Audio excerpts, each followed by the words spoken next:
Good morning, Raiders. This is Ezron. Welcome to my challenge account, Bastion.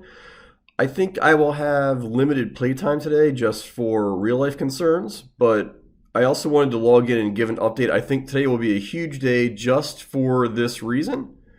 These gloves, because they are the starter gloves, and again, confirming this is day 3. Those gloves are crit rate gloves, and I have been really bereft of good rolls or any nice gear drops early for my Kale. So that will make a big difference, I think, in both his damage output and then his survivability because of lifesteal. This is also something I wanted to log in and check on and give everyone an update about the novice tournament. I placed 3rd. I will say that, I've started a couple accounts over the past year, and it was relatively easy to win the novice tournament with, 1,800 or 2,000 points.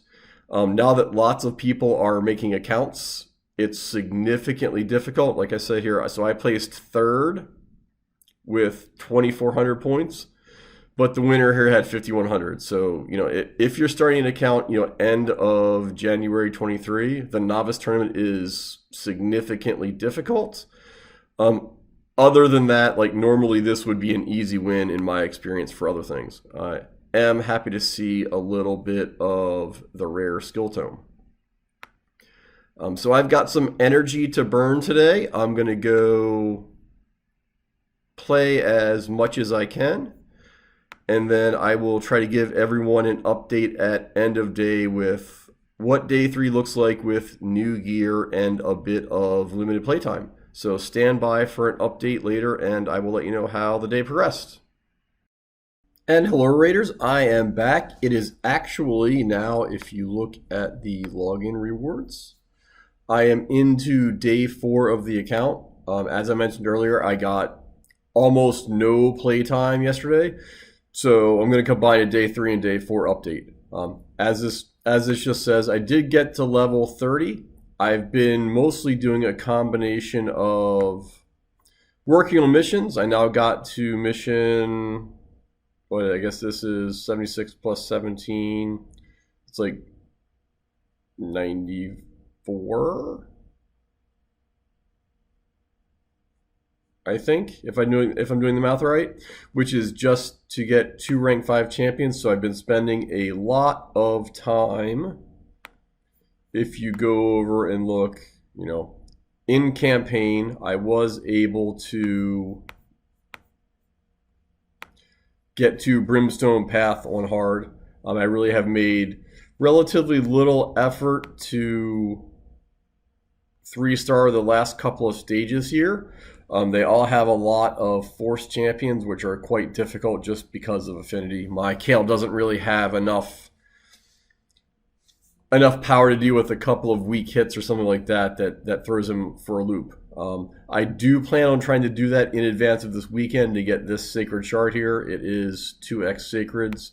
Hoping to get someone who will, be an account game changer and will help a lot with either progression or a specific area of the game.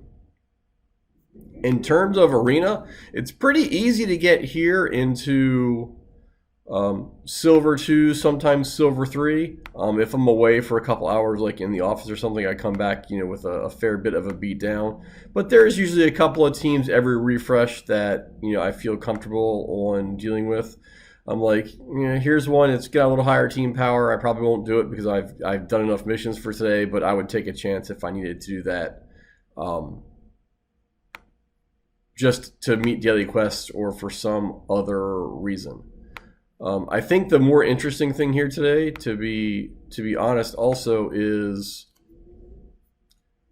the Deck of Fate event. It ends in only a couple hours. And just in doing my other normal things, I ended up with a fair number of the lanterns. So I'm going to pull these. There is a chance based on either flipping cards, you can get some good resources that help with account progression.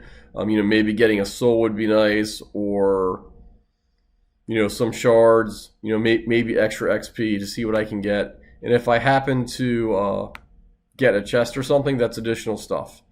So I, hoping to get lucky here with these flips and just see how it goes. It takes 3. I'll do a few. That's a green and uncommon. Oh, so now we're up to, interestingly, I did get a soul, so I will probably pull that. So that's now a rare. Let's see if I can get another rare here. Nope, back to uncommon. Oh, this is super interesting. That looks to be an epic card. 75 gems is actually a huge, huge deal. Back to blue. Not a lot of help there. Let's see where else might give me a blue shard. Green, yeah. Some soul summoning currency would be nice to stick with things. There we go. Now let's see. Maybe I can get a third uncommon and get a chest. There we go. Let's see how the chest goes. Oh, that's interesting. Chaos Ore, not necessarily something I'll use, but might be useful to have. Like, this is why you do the Deck of Fate event. Sometimes you get lucky. Certainly, it's always a letdown if you get the silver or something like that. But, at least I got something neat there. There's 5 more I can flip. So far I feel like I've gotten reasonable rewards for putting in no effort above and beyond what I would have done anyway. Oh, more Immortal Soul currency, I think it is. Another green. Multi-battles, not a huge help. Let's try this one. What am I going to get? Oh, and a second chest. Rare book. Not bad. In theory, can use that to help with champion skills. And then 2 more. Hoping to get some epic stuff just for better loot.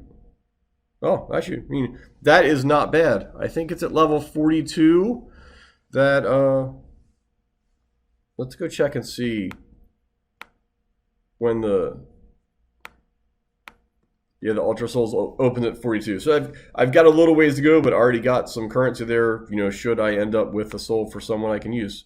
Super, super interesting. The one thing I will say that is a bit annoying at this stage of the game is, for some reason, the novice tournament continues to hang around, and I think calculating tournament positions, which is something they commonly do when there's worldwide rewards or issues. I don't believe that applies for the novice tournament yet. They're still doing it, and so once the screen draws and we get here, you'll see that I'm told this blocks any other content. Yeah, so we're just sitting here in the state, even though rewards are claimed and we know what happened. That's probably something they could optimize a little bit, considering some of the other new player experiences that Player appears to be working on. That might be something else they could optimize there. I think it's something that just could be better overall. So I think that's about where I am for day 3 and day 4. Maybe let's look at champs real quick. I will say that the last few days of getting the improved or newbie lifesteal gear have made a big difference in what Kale's capable of doing. I don't know if I'm going to keep him in these cruel sets or not, or maybe just put on some better non-matching pieces. I will say he doesn't hit very hard. We've more or less fixed the crit rate issues, but I really would like to get some extra attack on him. So it's going to need something with like multiple attack roll substats or something of that nature. Looking out for that. And then, start working on trying to get him an accuracy banner and spider. He needs Atlantis poisons. And then he will be then tough and ready to go with everything he does. Just other than that, working on food, continuing to grind that. Mordecai is now level 40 and in some, garbage gear that I level up for quests. Really, he's just there for if I need a Force Affinity champion to help with clearing content or something. I probably won't do a whole lot with him until Kale is level 60, or I need him to start using either in other dungeons for a clear or maybe for the spider. So I'm gonna hang out, continue to build resources until the weekend, and see if I can get lucky with the 2x Sacred events. So I think that's a good summary for the last 2 days of play. Stand by and I'll make another one potentially over the weekend when we do some shard pulls. This is Ezra, and thanks for watching, and hope you come back soon. Have a great day.